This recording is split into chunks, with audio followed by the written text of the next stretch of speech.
Live. Good morning to everybody, and we are live. Welcome to our social media audience. Thank you very much for joining us. And this is your Tuesday Finance edition of your Behind the Markets Look. We'll be joined a bit later by our radio audience. But once again, as I said, welcome to our on social media audience today. Please, as we always say, remember to tag a friend, tell your mother, tell your brother, those who you feel do need this. I'm your host, Munyuma Mutwale. I will be joined later by Stephanie today on Behind the Markets. We are getting back to crunching out the numbers. Today, we'll be talking a lot about how the markets have done. A bit of news as we get into the deep dives. And finally, our topic of discussion, which is building financial reserves, cash reserves specifically, how to build or what to build a cash reserve for and what to target it at. So once again, thank you very much. Let's get down and let's get started. So kicking off today, it is Finance Tuesdays, 12th of September, 2022. And this handsome fella is going to take you through that. As I said, hit us up in the comments section with your name, where you're joining us from, and remember to tag a friend who you think should be catching up on today's financial news. Now, on today's market roundup, we are seeing that the Kwacha has moved up to 20.977. This is pretty high, and we're getting close towards the all-time highs. Well, we're not really at even the 12-month highs, but we're getting towards the all-time highs. Remember that we are pretty close to it. Dollar is up 2.27% on the week, up 8.85% on the month and 15.91% year to date. It's still in a very strong buying pattern. The stock market moved up yesterday due to another percentage movement upwards by Copperbelt Energy Corporation, which is continuing to rally as it's currently experiencing a dividend boom, and also also the news of probably its debt being restructured, or the debt owed to it being restructured by the re-entrance of Vedanta.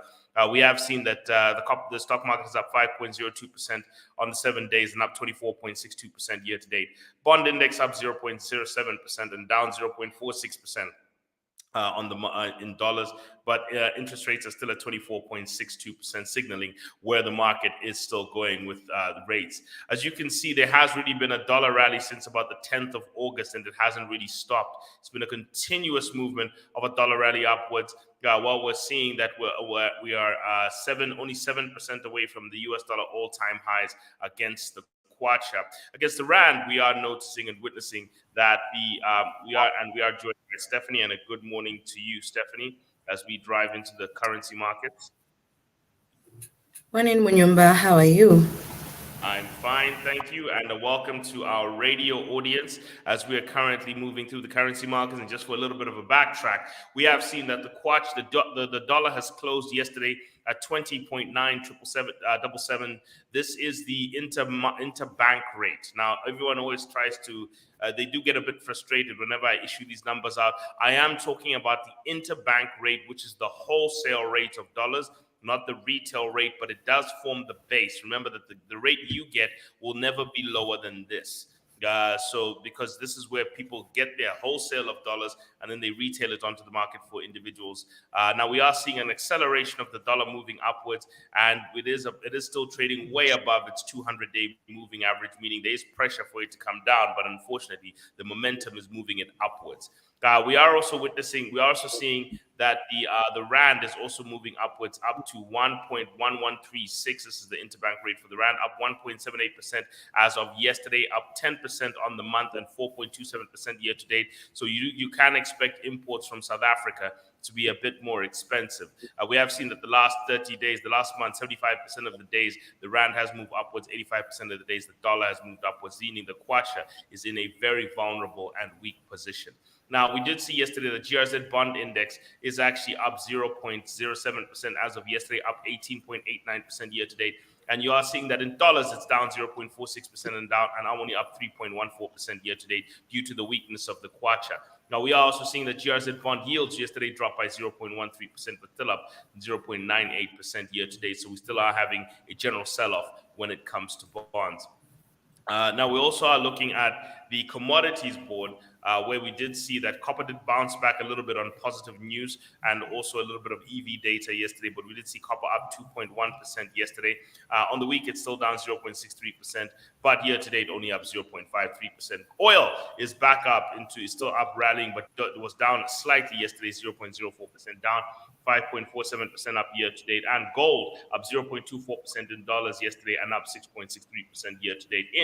Now, in terms of our prediction for the end of the month, we're still now tracking our predictions. We are seeing the pump price still moving upwards in terms of the expected price at 32.25 kwacha, expected to move up 9.6% due to a 5% movement upwards in the kwacha and the dollar, and a 5% movement upwards in Brent crude prices. So this is pretty much utilizing the cost plus model, and this is where our internal system is actually saying what we are expecting the pump price to be somewhere close to, but it is definite that we're going to see an upwards adjustment on the pump price with $90 oil and a 21 kwacha dollar.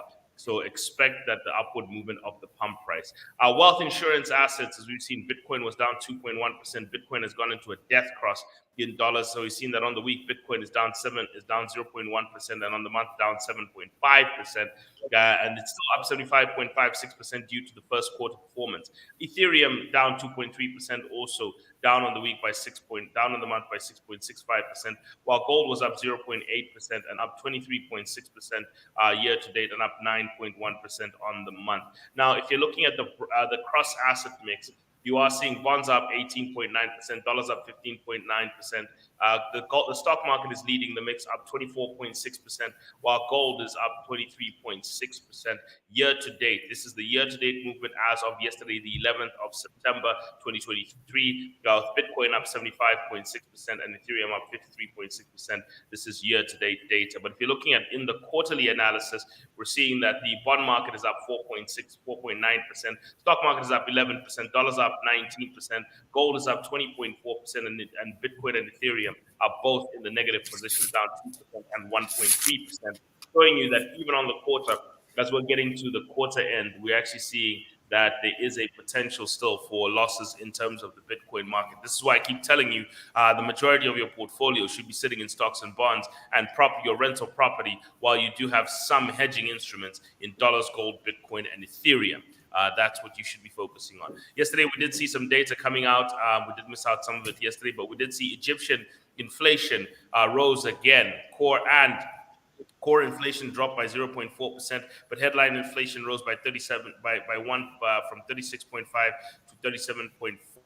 I did see that Rwandan inflation also rose up yesterday from 11.9 to 12.3, and U.S. consumer expectations, inflation expectation have risen from 3.55% to 3.6. Chinese money supply rose yesterday, and new loans also got issued more. But we're also looking at Japanese machine orders.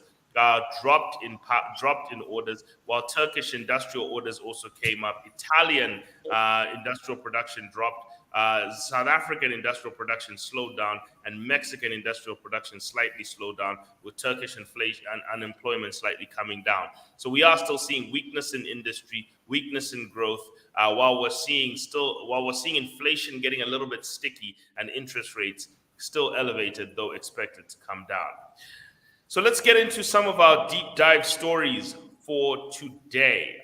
First story that comes out yesterday was JCTR announced that the household basic needs basket dropped by 0.36% month on month, but has risen by 2.1% year on year. Vegetables, cooking oil, and soya pieces were the key driving forces for month on month declines in the needs basket. However, even though there was a decline in the needs basket, we did see roller meal up, and this is on a month on month, not year on year, people. Month on month, this is very high. Roller meal was up 7.93%. Rice was up 9.68%. Cassava flour up 25.1%. And charcoal, Stephanie, I don't know if you felt the pinch on charcoal lately, up 37.88%. And that was asking, I think for me, I rarely use charcoal. We have a 360 system here. We use gas, charcoal, and sometimes electricity. Generally gas, but we also mix it with charcoal here, and you do start to feel the pinch And remember, the majority of this country still cooks using charcoal. So for Mm. charcoal to be up, for a 90 kg charcoal bag to be up 37%, that tells you something. And this is in 1 month. That's a huge movement up. And this is why I said we should start looking at also the alternatives, because we're having this conversation about deforestation. And we can't blame the timber industry in Zambia for deforestation when the biggest issue is Malasha. And so we should actually be looking at the biological solutions, where I know in Kenya and Ghana, they have implemented, there are private companies that have switched to utilizing sewage waste to convert it into charcoal. Stephanie. There is an actual method, Stephanie, of creating charcoal from sewage and cassava. Where you actually burn sewage and then blend it with cassava, and you can actually press briquettes, and you can actually use human waste or sewage waste. Now, that's a bit of a tricky question, and I'll ask this question to people. Given that you now know the source of where that stuff comes from, would you use charcoal made from human waste? Would you use charcoal made from human waste? I think for me, I would. Look, we use fertilizer that is waste that comes from animals, and we still very much eat our green maize and all the fresh products that we have. Yeah. So why So shouldn't we use if it's yeah, people can be funny, yeah. but I I would think say if that it one. makes energy, yeah. Yeah, look, people can be Go funny, ahead. but it does go in line with our environmental goals as a country. But I would advise everyone look up what they did in Ghana, where they actually are using human waste, where they're using sewage, converting sewage and pressing it with cassava using, and it's a very simple operation. It seems to be a very simple operation, and they're selling it in the marketplaces for people to be able to utilize. So that's actually a very interesting solution that I think we should be looking into, Stephanie. And I wonder, could this also be the cure to the fact that, could this also be the cure to why we are suffering with the cost of charcoal? Or could we cure the cost of charcoal using this? What are your thoughts, Stephanie? Maybe. Okay, so let's move on to our next story of the day. We also did see, and this will line up with it. One of our other stories of the day actually comes down to the fact that our president has actually, in our president's visit to China, actually came a story that there has been, sorry, I think we just missed that one in our story there. But one of the other stories that we have actually seen is that we have actually signed a MOU with two Chinese companies to try and see if we can replant 5% of our land mass into forests to turn it into a carbon sink. Now, one of the reasons this is important, now we've been having that argument, Stephanie, like let's say in South Luangwa, where we've been saying, can we start opening mines in those areas? But then people are saying that you're actually hurting conservation areas as well when you start mining in certain areas. So we're choosing between the economic livelihoods of the people and conservation of the society. Well, carbon sinks actually offer a solution to this. Other countries that are utilizing carbon sinks, by the way, are Madagascar, Mozambique. Gabon is currently also working on a carbon sink project where they'll be even the biggest recipient of it, because the Congo Basin, they want to use the Congo Basin and use it as preservation. So what they want to do is say, you will be paid as a country if you keep your forests because they operate as a carbon sink. And if the carbon credits market operates well, those who pollute pay into the carbon credits market, and they pay those who keep their forests alive. So therefore, you don't have to choose between economic viability and your carbon sinks, and your preservation. Your preservation can now actually be economically viable. So this part of the deal now is to actually replant our forests, keep about 5% of our land mass, and then utilize that to attract forex, by the way. So one of the things it can do is it can to start to attract forex. Now, one of the reasons, Stephanie, this is also important is because if we can, yeah. Are we safe to pick a call? Yeah, please go ahead. Money FM Radio, good morning. Hello, good morning. Am I on air? Yes, you are. This is Hamd on the line. Good morning, ma'am, and good morning, Munyo. Good morning. Yes. Just a quick question, maybe looking at this conversation we've been having about cost of living and all things around us. Perhaps do we need a rethink on how we perceive how systems work? And I'm asking this from a governance perspective. You know, there's always a feeling that elected thing, but maybe looking at the bigger scheme of things, is it that the different regimes can have an impact on the cost of living, or we should really be looking at law and order? There's a debate to say, while the cost of living is high, but at least, I can walk around freely on the streets. There's law and order. How about security in the communities? Where does cost of living sit? In this conversation, one would argue, how about a developed country? You can be staying in London, but even if the cost of living is high, maybe the standard of living is also fairly better than what we have. So where does it leave this conversation on the cost of living? Because we can see on all parameters the costs are going high. Charcoal is expensive, electricity is expensive, alternative sources of energy are expensive. We've talked about it before. If I want to say, okay, let me go off the grid, let me buy solar panels, let me buy my own inverter, deep cycle batteries. The entry point is very high. You need something north of 20,000, 30,000 to be off the grid. Yeah. Fortunately, at the personal level, I do run my house on LPG gas in terms of cooking. I do have an electric stove, but primarily I'm on LPG gas. But I've been on that arrangement for quite a number of years now. But I've noticed for someone who wants to enter that space now, for you to get a basic cylinder, a cooking unit, the entry point is high. You may need something in the region of 2,000 kwacha. So where is it a conversation about the cost of living, or we're just saying, what, can I have just some law and order? Thank you. Nice one. And I do love that comment, Munyumba. So he's got a strong point here. But I think one of the things is we kind of, and because our society is a politically driven one. Have another call. Could we pick this one? I don't know if I can answer that question yet. Hello, Victor. Hello, Stefan. Good morning. Good morning. Mr. Munyumba. Yes, just have a question. In one of your programs, you talked about if we rely on the international market on one of the G20 nations, that if one of the G20 nations goes down, we will go down together with them.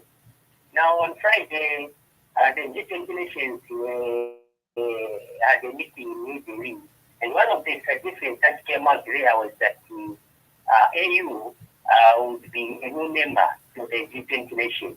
And the Zambia is a member of the AU, which means if AU joins the G20 nation, automatically we become one of the G20 nations. Now, I want to know the benefits that we are going to have if the AU joins the G20 nation.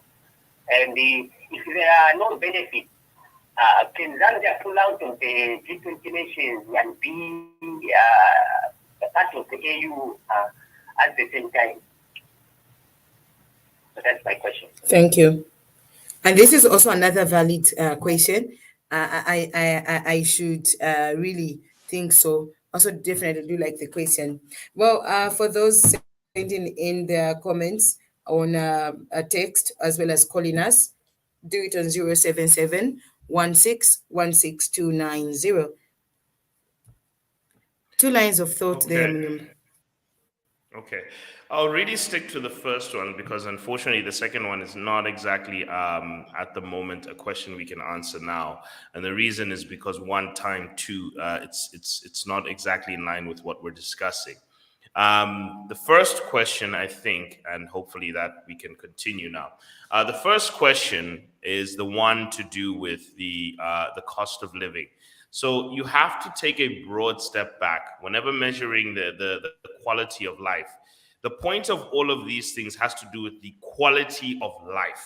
Okay, that is the important outlook. Now, because we live in a heavily political society, we tend to zero in on things because everything is about what our incumbents versus our opposition say. That's the problem. Everything has to do with what our politicians are busy debating about in society. And therefore, whenever someone's in opposition, including the people who are there now, they tend to zero in on something. And therefore, we all now start to focus on only that thing as opposed to the standard of living. Other countries, and he pointed out very well, countries like London, these are cities like London, sorry, not countries like London, that's a city. Cities like London, these are very expensive places to live. Countries like Switzerland, these are very expensive places to live. But due to the income levels of the country and the stability maybe, there is a high standard of living. So the important thing everyone is looking for is not the expense of living, Stephanie, it's the standard of living. And that's why I always say the most important thing you first have to sort out, Stephanie, is jobs and employment. That is the number one thing you have to sort out. Then after that, we focus on the cost of things.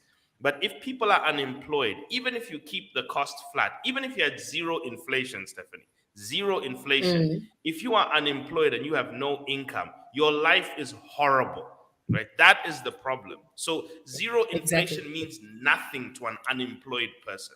So the first thing we must battle is employment and income. So now the problem is this: in order to employ a lot of people in the society, you have to incur a little bit of inflation in the short run, so that in the long run, you've got more people working with income, then you can focus on stabilization. So the unfortunate thing is these two things sometimes tend to be opposing forces. Let me explain why. We want the price of Millie Meal to be cheap. Everybody says that. But the price of Millie Meal is 49 to 50% the price of maize. But if the price of maize is cheap, Stephanie, how many farmers are disadvantaged? Okay? If you keep maize prices low, what happens to the farmers who farm that maize? They stay poor, and you keep them poor. But if you raise the maize prices, you're giving them an opportunity to exit poverty. So what you want to do is, if you want to combat poverty, you're going to have to, in the short run, stomach some inflation. Also, the more employment there is, guess what's going to happen to wages in this country? The cost of labor starts to go up. So therefore, that also starts to reflect in the cost of goods and services, because the cost of people working in factories, businesses, service centers, that goes up when there's more employment. So inflation, unfortunately, is a short-term cost of trying to pull a nation out of poverty. So that's the thing we all have to recognize. So I think the broader focus should be the standard of living.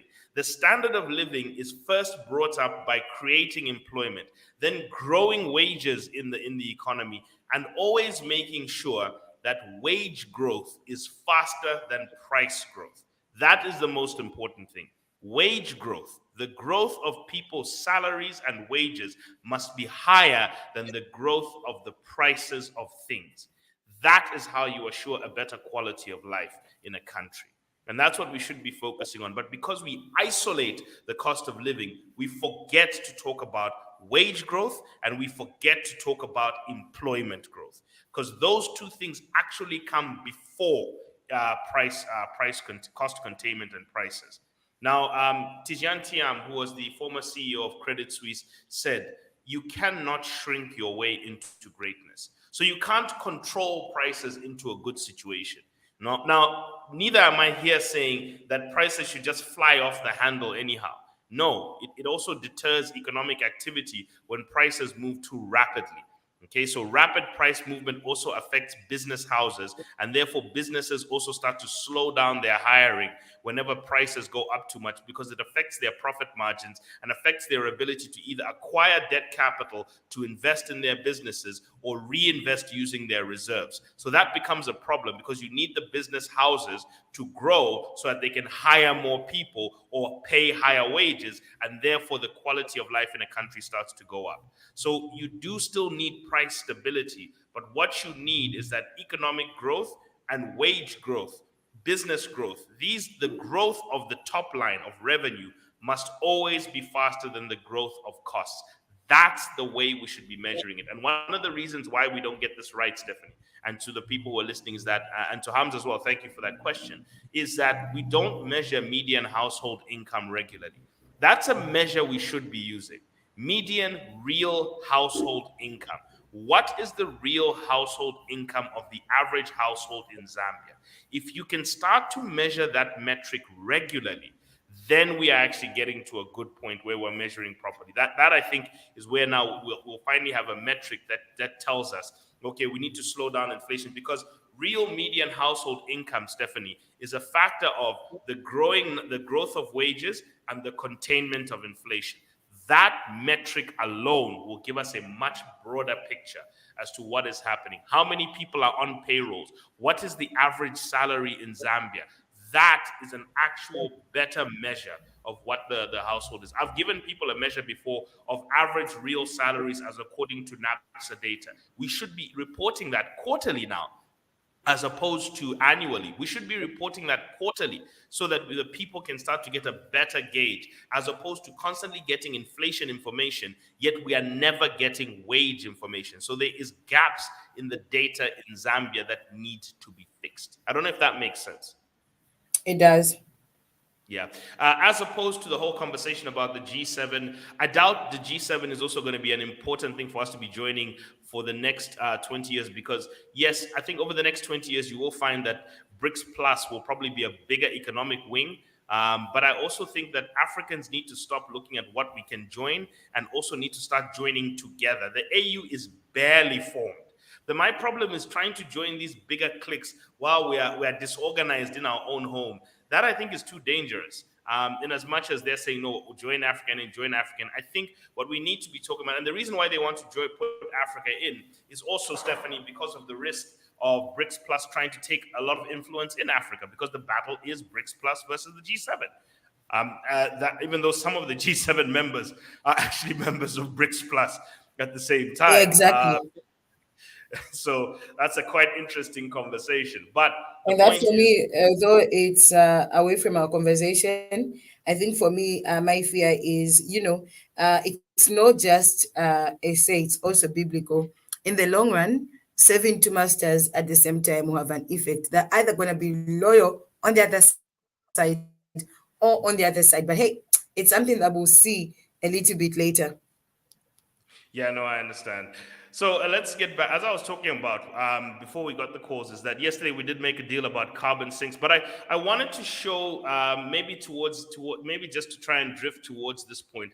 I was talking about the conversation of biological charcoal as an option. So here, Stephanie, is a video I wanted to share from BBC, and this is about a Ghanaian company that's actually producing. It's a 3-minute clip. We can kind of discuss it to kind of wind things down before we get to the end of today's conversation. But here I'm just going to share. This is, and anyone can check it out. Unfortunately, it's written "Poo Power: The Way to Eat." I apologize for the title. That's not my choosing, but it is. This is a video that was actually shown regarding a company that's using sewage waste to produce charcoal in Ghana. So just tell me if you can hear it. We can.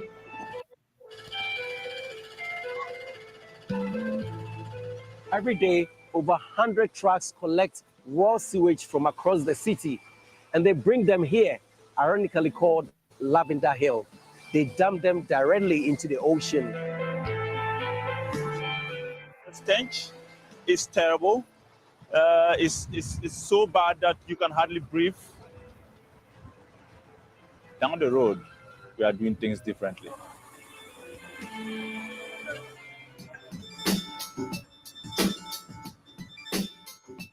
Every morning, we take about 40 trucks. Yeah, we are hopeful that very soon, when we have all the infrastructure in place, we'll be able to treat all the sludge that comes from the Accra city to be treated. It will no longer be in the ocean. We take raw sewage and we dewater it. We separate the water from the solids. We clean the water and then we dry the solids, and that then becomes a resource. Now we're looking at resource recovery. And if you recycle it, There's a value. This is dried feces. This is coming right after we have treated it. So after we dry the feces, we fill it into a barrel, as you are seeing now. Then we burn it. So we are burning it to turn it into charcoal. After it's burned, this is what you have. That is charcoal. We grind it, powder. We use cassava flour as a binding agent and bind it together, put it into a press, and press it out into very nice charcoal shapes for domestic cooking. They're using what's called appropriate technology. Okay. Africa is Africa with its own difficulties. You see here yourself, sun, wind, maintenance is a problem. So we're always trying to break it down to the most basic components and create a system that can work in the long run.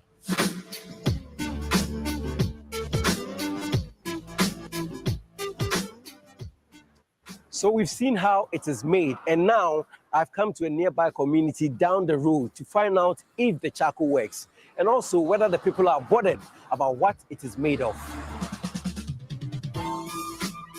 Okay, toilet again, then no, I get one year. Or I get feeling and wear fine. I get on your pocket toilet. Or I don't know, I can hold it. Or no, Abanya use.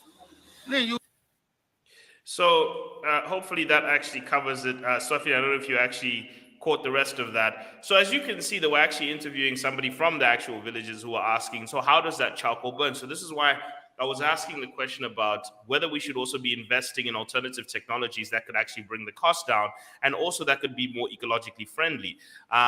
Think about all the sewage in Zambia that's not being utilized. And also, by the way, think about how that could actually incentivize the building and construction of sewage lines. Because if we use sewage to create charcoal and cassava flour, what are we going to need? We're going to need as much sewage as possible, and we're going to need as much cassava flour as possible. So therefore, cassava growing and sewage treatment starts to go up. And the reason the business case for investing in more sewage starts to actually improve in the country, and most of the water and sewage companies can also improve in profitability because they'll actually have an off-taker for their sewage as opposed to just it sitting there and them treating it for nothing. So do you see maybe why we should also, what could also help in terms of that? And also simultaneously, that's job creation. As disgusting as that may be to some people, that's job creation at the same time. So I don't know what your thoughts are, Stephanie, on the video we just saw. I think in regards to the video for me, my take is that if it can work, then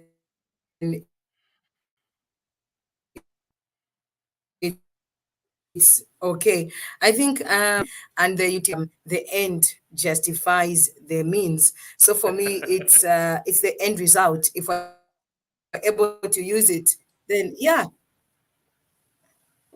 Okay, so quickly, just a few stories to wind up.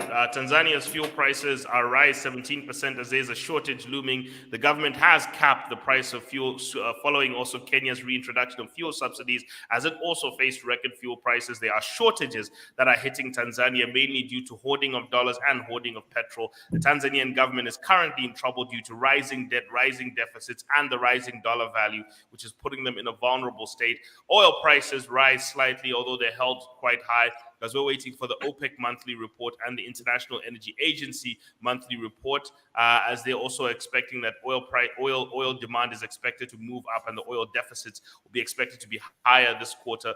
In terms of copper news, BMW is expected to open a new electric vehicle plant in Crowley for worth about £600 million, and they're also doing another one in Swindon. So that's also copper demand that's expected to go up on the other side of 2026. And also copper surged yesterday as data was released that Chinese inflation finally returned positive for a long time, and producer price inflation slowed by the lowest amount, meaning there is signs of a recovery coming all the way through. We did not have time. We will be discussing other financial matters next week.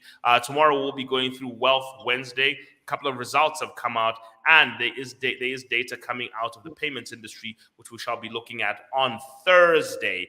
For everyone, our payments analysis is due to come out on Thursday. Stephanie, with that, today. I wish you a wonderful day and thank you for being such a wonderful and gracious co-pilot in today's flight on Behind the Markets. Wow, thank you very much, Munyumba. Also, thank you to those that contributed in terms of phone calls, as well as to those that just kept it locked on to money without having to money. Thank you very much and have a wonderful day.